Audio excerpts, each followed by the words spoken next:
Hello, everyone. Thanks for joining us here on the Inside Winston Cup Racing. I'm at MPH Racing near Mooresville, North Carolina. This is headquarters for the Hyde Tools Chevrolets, which are driven by Bobby Dotter in the NASCAR Busch Series. There have been a lot of changes in the Busch Series this year, and we'll take a look at those and much more in this half hour of Inside Winston Cup Racing. On today's show, we'll return to Rockingham to recap the second weekend of the NASCAR season. Saturday, Chad Little made it 2 wins in a row. And on Sunday, it was Jeff Gordon in victory lane for his 3rd career victory. We'll take a look at the highlights and hear from the race winners. Sterling Marlin has been good as gold at Daytona. Back-to-back wins in the sports showcase event.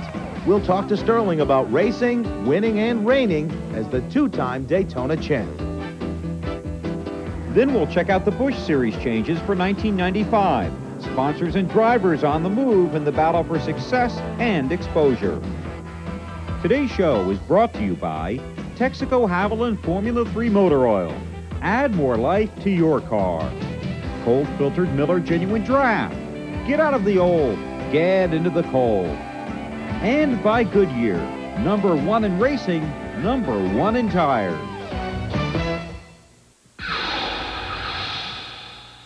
The way the competition is today in NASCAR racing, it's not often that you see a car dominate an event. But 2 on a weekend, that's what happened last weekend at the North Carolina Motor Speedway at Rockingham, North Carolina. On Saturday, Chad Little drove the Harris Teeter Ford to a very convincing victory in the Goodwrench 200, dominating all the way. And then on Sunday, Jeff Gordon started from the pole in the DuPont Chevrolet and dominated the Goodwrench 500. Let's take a look back at the action from the Rock. This segment of IWCR is brought to you by Texaco Haviland Formula 3. Add more life to your car. Defending series champion David Green led the 40 men and 2 women to the green flag. But the storyline quickly focused on Chad Little. The Harris Teeter Ford wrestled the lead on the opening lap and ruled the Rock the first 62 laps. The second of 5 cautions sent Robbie Reiser and Dale Williams reeling in turn 2. Under Green, Chad was chased by fellow Fords Mark Martin and Morgan Shepherd, and Chevy chauffeurs Johnny Benson and Terry Labonte, who all finished in the top 5. But several big names had bad days. A 40th for Hermie Sadler, 36th for Dennis Setzer, and Tim Fedewa fell out 34th. Kevin Simmons slid down the backstretch on lap 62, and the field scurried to pit road under caution. Little, Labonte, and most leaders took 4 Goodyear tires, but Shepherd took just 2 and led briefly before Chad charged by with Martin tagging along.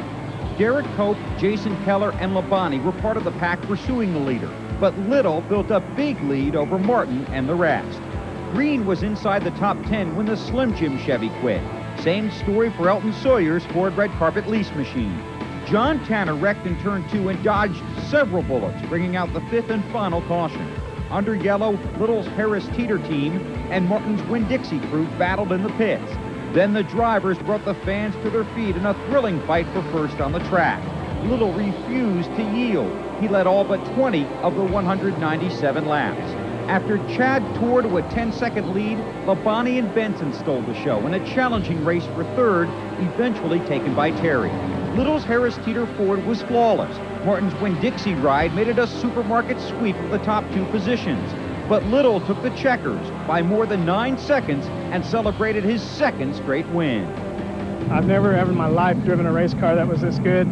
The crew kept coming over and telling me to pace myself, but I never really felt like I was over driving. The car was just that good all day long, and you know, you just don't get a car like that very often. And I'm so proud of this team too, because you know, they've given me best cars I've ever driven, and it's shown, and it's really a comfortable feeling to get to drive something like this. As a tribute to this team, the hard work that they put in, you know, the off season that they had. You know, a lot of people think you're just sitting around doing nothing. They're practicing, they're working for that actual moment out there when that might occur. And tremendous race, but the car was hooked up so well. It really is a tribute to the guys, and then of course Chad, you know, that drove it around. Even at the end there, he scared us a little bit. He was still going with Reckless Abandon. In last Sunday's Winston Cup race at Rockingham, pole sitter Jeff Gordon led 329 laps of the 492, including the final 83 laps. Drivers that did not qualify well came charging through the pack, including Sterling Marlin, Dale Earnhardt, and Bobby Labonte. Earnhardt completed his run from 23rd to 1st, passing the DuPont Chevy on lap 84. Kenny Wallace lost the handle in turn 4, sent Rick Mast to the wall, and clipped Mark Martin for the third caution of the day. On lap 180, a frightening crash. Jimmy Hensley spun and was hit by Greg Sachs. Both drivers were sore, but uninjured. On lap 218, Ken Schrader and Todd Bodine, chasing the front runners, got together heading into turn 1. Terry Labonte was pitted on the backstretch, won the race off pit road, and led on the restart before teammate Gordon thundered back in front. Bobby Labonte ran a great race, and under green took his Interstate Batteries Monte Carlo around Morgan Shepherd and into the lead as the race approached halfway. The caution count reached double digits when Randy LaJoie crashed his Pontiac. Pit stops left Gordon in front, chased by Labonte, Rudd, and an all-star cast that included Elliott, Rusty Wallace, Earnhardt, Marlin, Labonte, and Martin. But as the race roared on, cars began falling from the lead lap. Then green flag stops came with just over 100 laps left. Bobby Labonte beat Gordon out of the pits and assumed the lead. 500 demanding miles at the Rock began taking its toll. Terry Labonte, Rusty Wallace, and Bill Elliott all made unscheduled stops and fell from contention. Gordon worked his way up to and around Labonte to recapture the lead. Labonte was still in second when he looped the car in turn 2, but never lost a position. The caution sent Gordon, Labonte, Earnhardt, and Rudd, the only cars on the lead lap, to pit road with 60 to go. On the restart, Gordon got by the lapped car of Elliott and pulled away. Labonte was the only challenger, but could not catch the DuPont Refinishes Chevrolet, as Jeff Gordon took the checkers for his third career Winston Cup win. This DuPont Chevrolet was just strong all day long, and you know, I don't know what to say. Man, it was just on the rail. We just had things really going our way today, and you know, I've been telling these guys, when it's your day, and today just certainly was our day. Brought back memories of the Brickyard. You know, the car was just so strong, and just seemed like the pit stops went our way, and just everything was going our way today. 29-point lead going into Richmond. What do you got for them up there on the flat track? Well, hopefully we got a new short track car, and hopefully we'll be just right. That's a good place for us to. The Chevrolet Monte Carlo's off to a good start, winning the first 2 races of the year. Can they do it again tomorrow in the Pontiac Excitement 400 at Richmond, Virginia? We'll preview that race right here on IWCR at 11 o'clock. You be sure to join us. We'll be back with more on today's show right after this.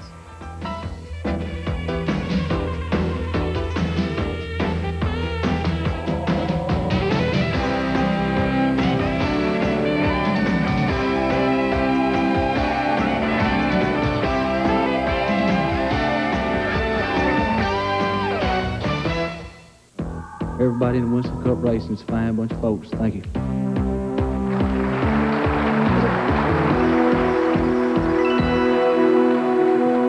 This is the fab shop of the new beautiful facility that houses the Hyde Tools Chevrolets, which Bobby Daughter drives in the NASCAR Busch Series.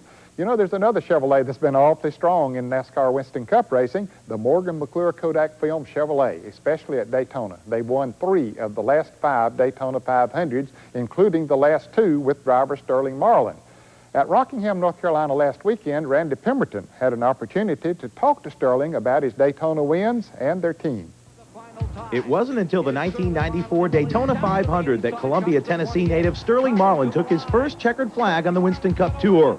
And while he and his Kodak racing team carried some momentum into the rest of last year's schedule, it was only the memories of his win that would last until he rolled into victory lane once more in the 500 just 2 weeks ago. I tell you, all these boys on this race team, they done a heck of a job. You know, Larry, all the McClure boys, Tony, Runt, I mean, the whole bunch. They just drove flawless, run flawless, and we just lucked up and got back here again. Marlin is only the 3rd man to ever win the 500 2 straight years. His name now stands in the record books next to Richard Petty and Cale Yarborough. And last weekend at Rockingham, everyone wanted to know, what's the magic? Okay. I don't know. I've always, the first time I ran Daytona, I enjoyed running there, and I run second the first race I ever run, and I guess I've run second probably 9 or 10 times there, and won 2 500s in qualifying race. But my daddy, he always used to work on his cars, and he'd take a lot of patience and everything for February in Daytona to try to make the car run good, and he always run good and won a qualifying race. So I don't know what it is, just always enjoy going down there. He never lost his concentration. He never lost the line on the racetrack, and I think he set those people up when he passed them. I mean, you just can't pull out and pass those people. We may have had a little edge in horsepower, but you still have to pass those people because Dale Earnhardt and those folks up there sure make those cars wide. So you have to pick your spot to pass, and he did it perfectly. Your car owners said that they thought you drove a perfect race. Do you feel like you drove pretty close to a perfect race or a perfect race? Well, you know, it makes it look easy. You know, when it's like it, when you got a good car, a lot of people say, well, you're really more aggressive. Well, you can be more aggressive if you got a good car. And you can run hard there and finish 7th, hard as you can run. But you know, the Kodak race team give me a great race car, and, you know, they really done their homework, worked real hard, and all the credit in the world goes to them guys. Some people say that winning the Daytona 500 makes your year, but last year, Sterling and company struggled to score solid finishes throughout the rest of 1994. This year, they hope that things will be a little different, but they're not looking too far ahead. In fact, they're taking it one race at a time in the run for the Winston Cup. Well, you know, that's what you work for. You know, that's the whole deal. So, you know, right now, I wouldn't want to go out on a limb and say we're a contender, but we're going to give them all we got. Last year, you came out of Daytona, came to Rockingham, had a good run. Then after that, you guys struggled. You were up and down, trailed off. You had some good runs, but the bottom line was the finishes weren't always there. What are you going to do to turn that around? Well, I don't know. We need to qualify better so we can be be up there. We got in a lot of trouble last year coming through the field, and you know, when we run last year, we felt like we had a top 5 car probably 80% of the time, and we just had a lot of trouble. And it's something that y'all couldn't control, the team couldn't control, and, you know, one of them deals, what was going to happen. And I think we ran 5 races last year that we didn't have trouble, and all 5 races we finished in the top 5. So, you know, that's what we got to do this year: be consistent and finish, and not have nothing happen to us. And you know, we can give Dale a run for the championship, and we win some more races. Sterling Marlin has felt all the emotions of winning the biggest race of them all. He's also had to try to forget some frightening moments in his quest for victory. You know, remember the tire blowing out and said, well, it's going to hurt, and holding on, and hit, and I opened my eyes, well, this ain't too bad. And then all of a sudden the fire comes through the car, and you know, it was probably the worst time. You won't hurt, get out of the car, and you're on fire and burning, and can't get your steering wheel off, and trying to hurt and get out of the car. But it's not fear that motivates Marlin, it's winning. But he knows that in order to win on any given day, he's most likely going to have to beat the man in black. Last year with Dale, you know, we run as good as him a lot of races. It was in front of him, and we had trouble, and you know, he goes on, runs second, third, or fourth, wherever he had to run, but he was on the truck going home. I know it's true they say that Daytona 500, winning it would make a season, but I'm sure you don't want it to stop there. No, I tell you, it's a big thrill, and you know, wouldn't take nothing for it, but you know, I'd really love to win a couple more races this year, and you know, try to finish up realistic, top 3 in the points. And you know, the guys, we're not going to concede anything, but you know, if we can finish in the top 3 and win a couple more races, we've had a great year. Last year, after winning the Daytona 500, the Morgan McClure team finished second at Rockingham and thought they were on the way to being a contender for the championship, but then the wheels sort of ran off. They've dedicated themselves to trying to be more consistent in 1995 and be a contender for the Winston Cup Championship this year. Still to come on this edition of Inside Winston Cup Racing, we'll have the mailbox, and we'll also take a look at some of the changes in the Busch Series. So you stay with us. The IWCR mailbox is brought to you by Miller Genuine Draft. Our question today is from Rob Fox from Blackwood, New Jersey. I've noticed a line or arrow painted on the bottom side of the race car below the driver's window. What is the purpose of the line? Hi, I'm Randy Elder. I'm the jack man for the Western Auto Chevrolet. The main object is for the arrows where the jack stops are is an indication where the man can jack the car up. On both sides of the car we have an emblem that shows the Western Auto flag. Some people have arrows, some have tape. It's whatever they like. Thanks for writing in, Rob. If you have a question, send us a letter at IWCR. We're at Box 240-417, Charlotte, North Carolina. The zip is 28224. Now, if we use your question on the air, you'll receive this embroidered Miller Genuine Draft jacket. Still to come on this edition of Inside Winston Cup Racing, we'll take a look at some of the changes made in the Busch Series for 1995. As we leave you for this break, here's a look at what's coming up next week right here on Inside Winston Cup Racing. The next stop for the Winston Cup Series is the Swift Atlanta Motor Speedway, and we'll have the pre-race report next Sunday morning. And we'll profile Joe Gibbs Racing, a conversation with the coach and his quarterback about the car and the crew, counting on carrying Bobby Labonte to his first Winston Cup win. Then we'll meet the rookies on the rise in the Winston Cup Series. Ricky Craven leads a talented cast of stars with successful racing resumes. The question now, can they tackle the tough Cup cars? Hi, I'm Lisa Stewart. Happy anniversary inside Winston Cup Racing.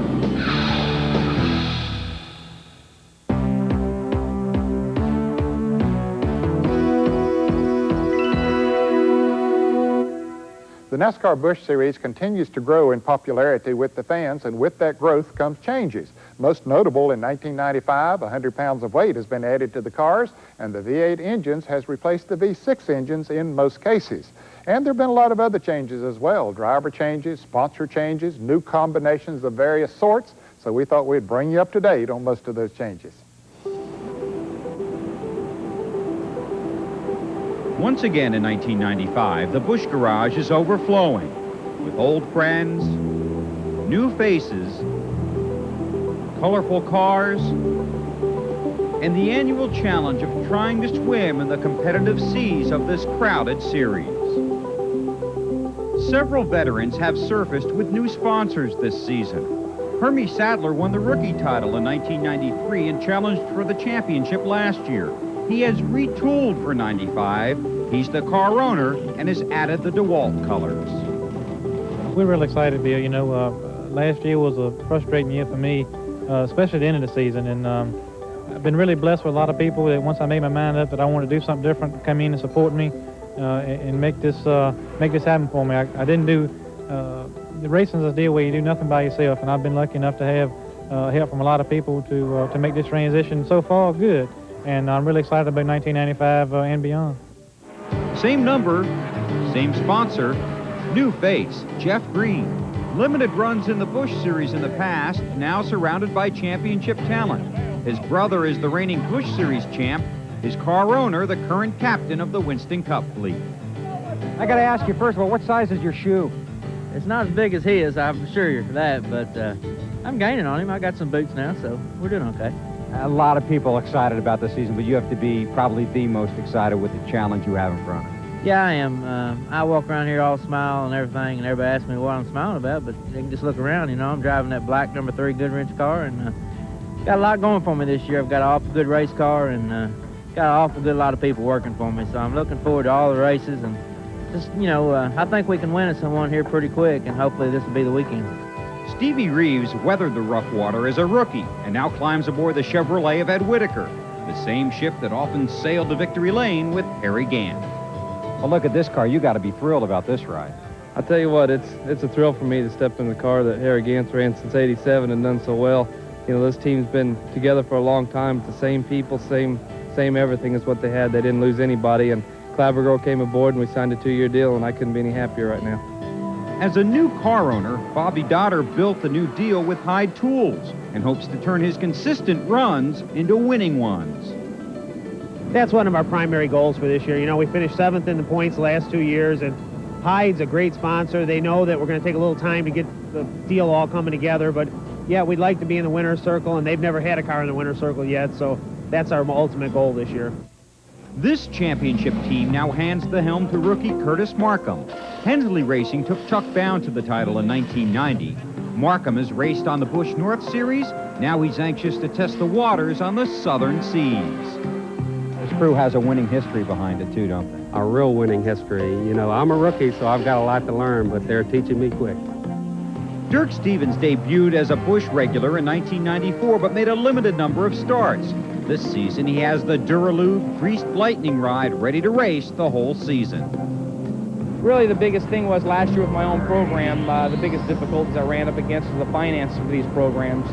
Right off the get-go, you know, we had some good runs right off the beginning of the year, and that's when we had a little bit of money, and then as the money started to dwindle, you know, our program dwindled a little bit, and Dennis saw some qualities in me that he liked, and we got hooked up and looked for a lot of good years together. Also sailing on the open seas, Patty Moise has Purex and Dial. L.W. Miller is driving the Universe Ford. Kirk Shelmerdine behind the wheel of the Johnson T-shirt Chevys. Mike McLaughlin picks up French's Mustard and Black Flag. And Johnny Benson gets Lipton Tea. Joe Bessie is back, combining with Davison Racing. But this talented team, 10th in points after 2 races, is desperate for a sponsor. And the list goes on.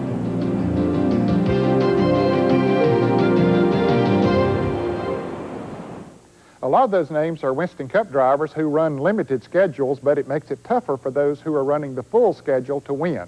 Well, our time's up for today, and our thanks to Bobby Dodder and all the folks for allowing us to come in here. We're off to Atlanta next weekend.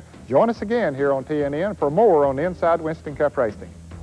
Today's show has been brought to you by Texaco Haviland Formula 3 Motor Oil. Add more life to your car. Cold filtered Miller Genuine Draft. Get out of the old, get into the cold. And by Goodyear, #1 in racing, #1 in tires. Drivers, race teams, and race fans, the season is underway, so now's the time to get your copy of the 1995 Team Simpson catalog. Call 1-800-71-RACIN and join Team Simpson today. The official conversion van of Inside Winston Cup Racing is Gladiator by Glavel, America's #1 luxury van.